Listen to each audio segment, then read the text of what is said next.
नमस्कार साथियों, स्वागत है आपका अपने YouTube channel Shivani maths academy Raju sir में। दोस्तों, हम आज समझेंगे विभक्ति के नियम, मतलब विभाजिता के नियम।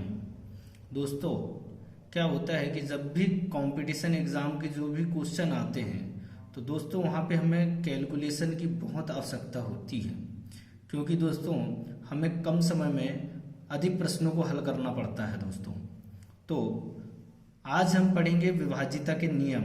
इससे क्या होगा दोस्तों कि जब भी कभी कैलकुलेशन की बात आएगी तो दोस्तों हमें इन बातों का ध्यान रखना है कि दो से विभक्त होने वाले जो है संख्या, कि हम दो से विभाजित करेंगे तो कौन कौन सी संख्या विभाजित होंगी, 3 से होगी कि नहीं होगी, 4 से होगी कि नहीं होगी।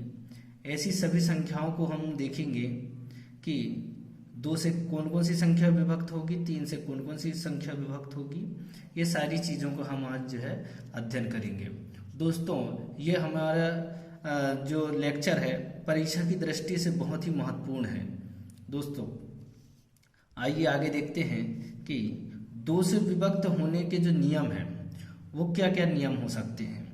तो दोस्तों, जब भी किसी संख्या को हम 2 से विभाजित करना हो तो उसके लिए क्या टर्म एंड कंडीशन हो सकती है। दोस्तों, इसके लिए क्या है कि यदि किसी संख्या का इकाई का जो अंक है वो 0, 2, 4, 6, 8 है तो वह संख्या जो है 2 से पूर्णतः विभक्त हो जाएगी। लगभग में 2 का तो जो है सभी लोगों को पता रहता है, क्योंकि हम उस संख्या को देख के ही बता सकते हैं कि 2 से वो संख्या विभक्त हो जाएगी। ठीक है दोस्तों, जैसे 428 है, 46 है और ये दिया है 73,298। दोस्तों, इसके इकाई के अंक में 8 है, इसके 6 है, इसके भी 8 है, तो ये संख्या पूर्णतः क्या हो जाएगी, 2 से विभक्त हो जाएगी।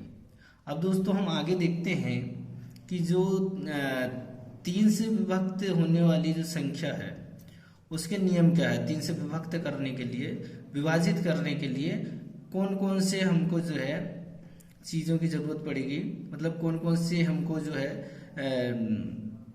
वो फॉलो करना पड़ेगा नियम, उसको हम देखते हैं। दोस्तों, 3 से किसी भी संख्या को हम विभाजित करते हैं तो उसके लिए ये सूत्र दिया है, उसके क्या नियम है वो देखते हैं। दोस्तों, यदि दी गई संख्या के सभी अंकों का योग 3 से पूर्णतः विभक्त हो जाए तो वह संख्या 3 से पूर्णतः विभक्त होगी।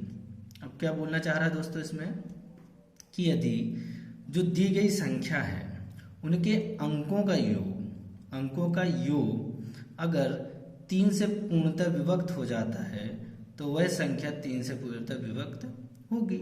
अब जैसे मान के चलो 3 चौके 12, जैसे 12 संख्या ले ली अपने, ठीक है दोस्तों, 12 है तो 12 का योग कितना होगा, 3। तो इनकी जो संख्या है 12 है, उसके अंकों का योग कितना है, 1 और 2 3, तो ये 3 से विभक्त हो जाएंगी। तो यही नियम कह रहा है दोस्तों कि जब भी जो संख्या दी हो उसे हम जोड़ देते हैं और 3 से अगर वो विभक्त हो जाती है तो हम मान लेंगे कि वह संख्या 3 से पूर्णतः विभक्त हो जाएगी। जैसे दोस्तों इसमें ये दिया है, ये संख्या दी है 75,684, सॉरी दोस्तों, 75,684 जो है ये जो संख्या है ये 3 से विभक्त होगी कि नहीं होगी, हम देख लेते हैं। दोस्तों, इसको हम जोड़ देंगे, ठीक है दोस्तों, 7 5 12, 12 6 18, 18 8 26 और 4 30, ये हो गया दोस्तों। 30 को हम 3 से विभक्त करेंगे तो ये विभाजित हो जाएगा। मतलब हम देखेंगे कि जो 75,684 जो संख्या है वह 3 से पूर्णतः विभाजित हो जाती है। ठीक है दोस्तों, अब आगे हम देखते हैं दोस्तों, सेम टर्म एंड कंडीशन 3 की तरह यहाँ 9 में भी है। जैसे इसमें क्या है कि यदि संख्या के सभी अंकों का योग अगर पूर्णतः विभक्त हो तो वह संख्या 3 से विभाजित हो जाती है।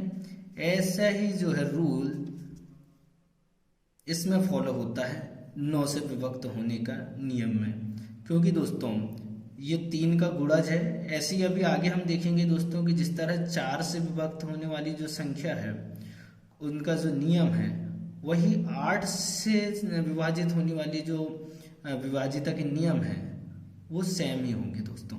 जैसे इसमें दिया है कि 3 से विभक्त होने के लिए क्या है, अंकों का योग कर लेंगे, उससे 3 से अगर वो विभाजित होता है तो वह संख्या 3 से पूर्णतः विभाजित हो जाएगी। ऐसे ही यहाँ दिया है दोस्तों कि 9 से विभक्त होने वाली जो संख्या है उनका का नियम है, उनका ये नियम है कि यदि किसी संख्या को दी गई संख्या का योग 9 से पूर्णतः विभक्त हो जाता है तो वह दी गई संख्या 9 से पूर्णतः विभक्त होगी। जैसा कि हमने 3 वाली जो डेफिनेशन है उसमें देखा है वैसे 9 का भी है। अब दोस्तों एग्जाम्पल पे देखते हैं हम। जैसे यहाँ पे दिया है 81, 8 और ये कितना है 9, तो 9 9 81, ठीक है दोस्तों। अब जैसे यहाँ दिया है 72, 7 और 2 9, तो 9 से विभाजित करेंगे तो दोस्तों हमारा ये विभक्त हो जाएगा। ऐसे ही ये दोस्तों 6 और 3 9, 9 3 12,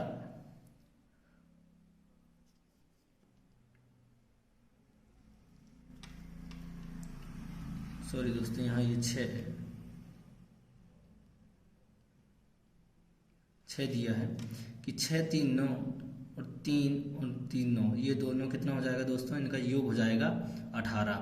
तो 18 हो जाएगा तो ये संख्या कैसे हो जाएगी दोस्तों, 9 से पूर्णतः विभक्त हो जाएगी।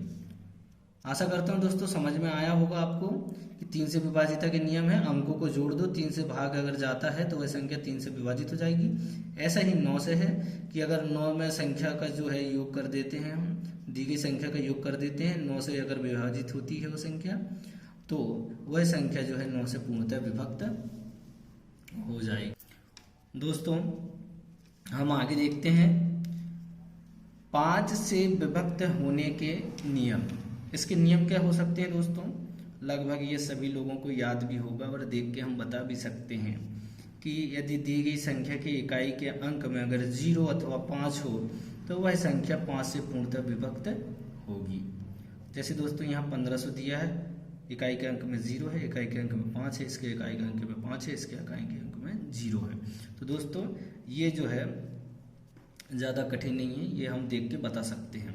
अब दोस्तों आता है क्या, 4 से विभक्त होने वाले के जो नियम है और 8 से विभक्त होने वाले के जो नियम है वो सेम है दोस्तों। जैसे हमने 3 और 9 में देखा है ऐसे ही यहाँ भी है।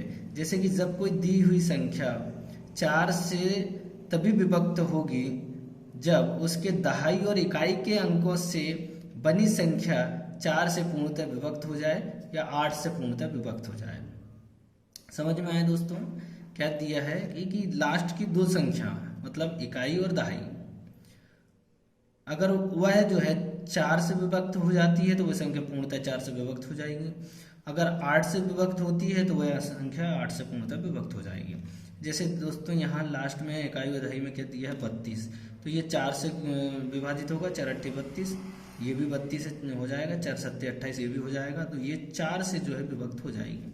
अब दोस्तों यहाँ देखते हैं हम 8, ये 8 नहीं है 64, 2 संख्या 8 7 56, तो मतलब ये जो है 8 से विभाजित के जो है नियम यहाँ पे लागू हो जाएगा। संख्या 4 और 8 के नियम जो है वो दोनों के सेम है। क्या है कि लास्ट की इकाई और दहाई जो संख्या है अगर वह 8 से विभाजित होती है तो वो पूरी संख्या 8 से विभाजित हो जाएगी। अगर वह 4 से विभाजित होती है इकाई और दहाई की संख्या तो वह 4 से पूर्णतः विभाजित हो जाएगी। अब दोस्तों हम देखते हैं आगे कि 11 से विभक्त होने के जो नियम है वो क्या कहते हैं। दोस्तों इसको ध्यान में रखना कि कोई दी गई संख्या 11 से तभी विभक्त होगी जब इकाई से बाईं ओर चलने पर, इकाई मतलब ये इकाई है, इधर से बाईं ओर, इधर क्या हो जाएगा दाईं ओर, तो ये इकाई है, इकाई से बाईं ओर चलने पर सम स्थानों के अंकों का योग और विषम स्थानों के अंकों का योग का अंतर जो है वो 0 होना चाहिए दोस्तों। ठीक है दोस्तों, समझ में आया कि कोई भी जो संख्या दी गई है उसे हम इकाई से हम देखेंगे तो सम स्थानों की संख्या और विषम स्थानों की संख्याओं का योग का जो अंतर है वह 0 होना चाहिए, तभी जो है वो संख्या 11 से पूर्णतः विभक्त हो जाएगी। अब दोस्तों आप सोच रहे होंगे कि ये सब हम क्यों पढ़ रहे हैं। दोस्तों कभी कभी जब कैलकुलेशन में हम फंस जाते हैं तो ये चीज़ें हमें ज़्यादातर जो है काम में आती हैं। दोस्तों आप देखते हैं कि जैसे इसमें दिया है क्वेश्चन कि सम संख्या और विषम संख्या, सम स्थान और विषम स्थान। जब विषम स्थान है तो ये हो जाएगा 1 5 6 6 4 10 10, ये यहाँ से 10 ही होगा दोस्तों। अब यहाँ से हम अगर सम संख्या देखें सम स्थान की 2 4 मतलब 9 4 13 13 और 1 14 14 और 8 कितना होता है दोस्तों 22। तो दोस्तों यहाँ पे 10 है और ये 22 है, मतलब ये संख्या जो है विभाजित 11 से नहीं होगी। अब दोस्तों यहाँ देखते हैं ये पहली संख्या तीसरी संख्या इनका योग 9 9 दूनी 18 और 3 21। ठीक है दोस्तों ये हो गया 21 और यहाँ से जोड़ देते दोस्तों 6 7 6 13 13 6 19 19 2 21, तो ये हो जाएगा 0।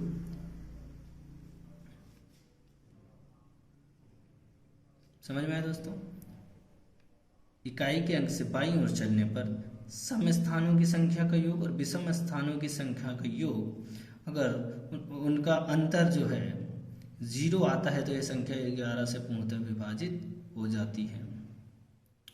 आशा करता हूँ दोस्तों कि यह लेक्चर आपको पसंद आया होगा। दोस्तों मेरे चैनल पर बने रहिए और दोस्तों ज़्यादा से ज़्यादा लाइक शेयर सब्सक्राइब और अपने साथी दोस्तों को ज़्यादा से ज़्यादा शेयर भी करें।